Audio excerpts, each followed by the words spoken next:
What's up, y'all? Welcome back to my channel. So what I want to talk about today, y'all, is, of course, y'all know I make a lot of videos talking about, just isolation, going to a season of where you're by yourself and you just focusing on yourself and everything. And I speak a lot about betrayal, and a lot of times how when you start to walk on the straight and narrow path, how people around you start to get exposed, and you start to see that a lot of people are not who they say they are. A lot of people are going to look at you like you crazy. They're going to act like you just so religious, and they're going to probably even try to make fun of you and tease you about it. I've been through all of that.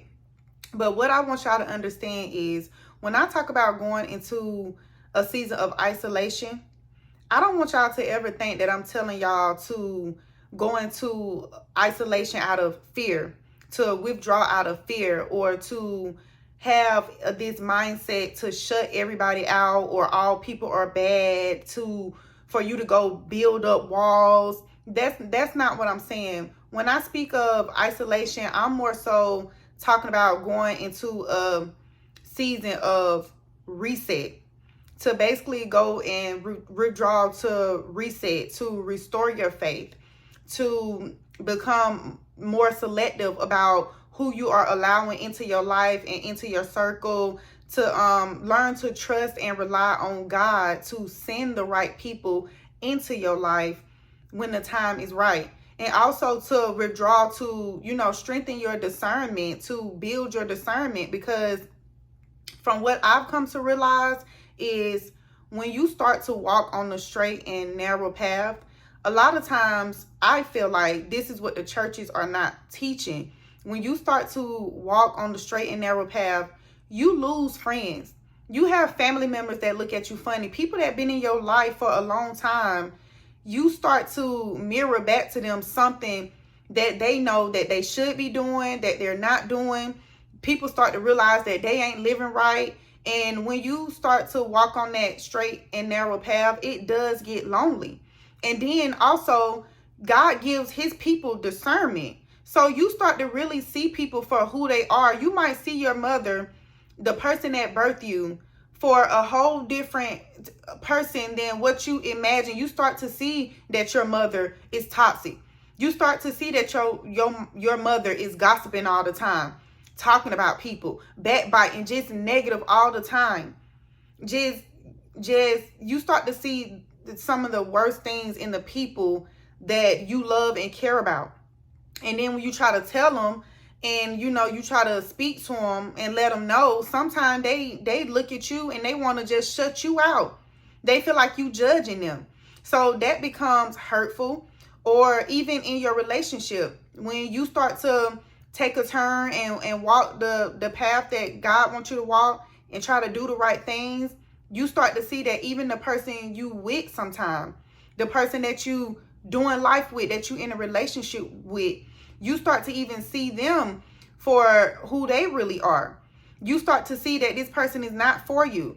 This person is manipulating you, playing on you. This person is a narcissist. This person is not so nice to the people around them. Like, all of that, they don't really talk about in the church what comes with trying to turn your life around and trying to walk with Christ. And even when you think about scriptures, there was many times where Jesus had to withdraw. He withdrew to the mountain to go up and pray and be alone, because he was surrounded by sick people, needy people. He was even surrounded by a disciple that was going to go on and betray him. And a lot of times when you feel these things about the people around you, it becomes a heavy weight. And you need to withdraw, just to, like I said, restore your faith, just to sit with God and allow him to show you things. Allow him to help you understand things about the people that's around you, because everybody not going to be with you on your path. And when you start to go up, there's a lot of people around you that you thought that you would do life with forever, that you're going to see that these people are not meant to go with you. So that's hurtful. So you more so go into isolation, not out of fear, not out of, like I said, just thinking everybody is bad and you need to put up all these walls and stuff. I don't never want y'all to think that's what I'm teaching. I want y'all to understand that you have to go and strengthen your discernment, strengthen your faith. You have to withdraw and allow God to be the full Lord over your life. Trust that God is going to send you the people that's for you, and trust that God is going to remove the people, even if you love them dearly. He's going to remove the people that hasn't been for you this whole time, even from when you was a child. People that Satan sent with assignments on your life from the beginning, because he always knew who you were. He always knew who you would become if you ever found out yourself who you were. So he had people that was assigned to your life, and these people could be your family. These people could be friends. When you start to walk on this path, you're going to lose friends and family members. You're going to go to places and sometimes feel like you don't even fit in. But that's because you're changing. You're becoming that person that the Most High God intended for you to be.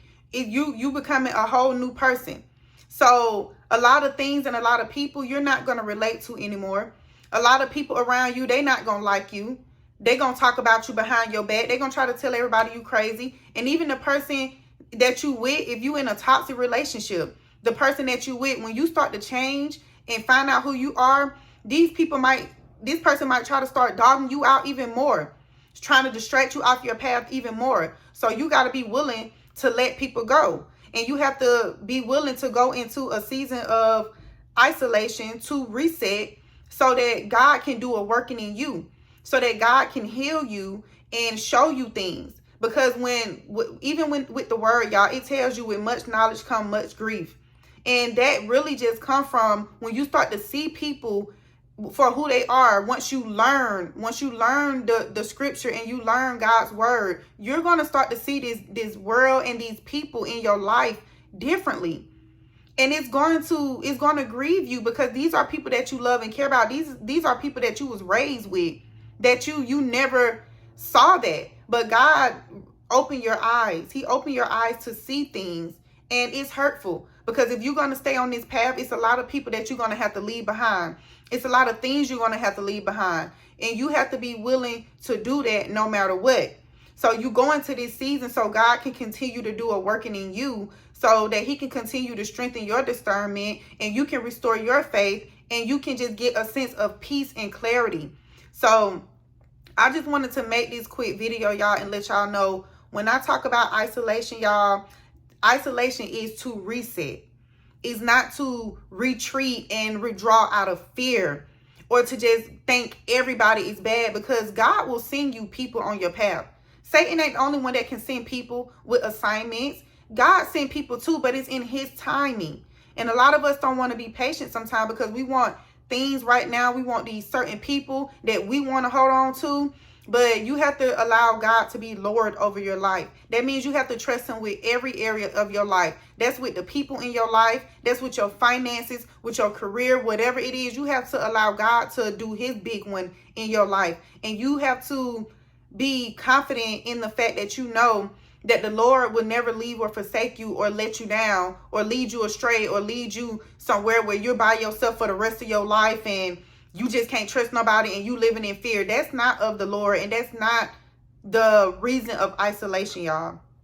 So I just want to put that out there real quick. And I also want to say thank y'all to the ones that's supporting me, the ones that's rocking with me and commenting. It was actually a comment that I saw that pushed me to make this video, to just clear it up, because I don't want y'all to think that, you know, you got to just withdraw out of fear.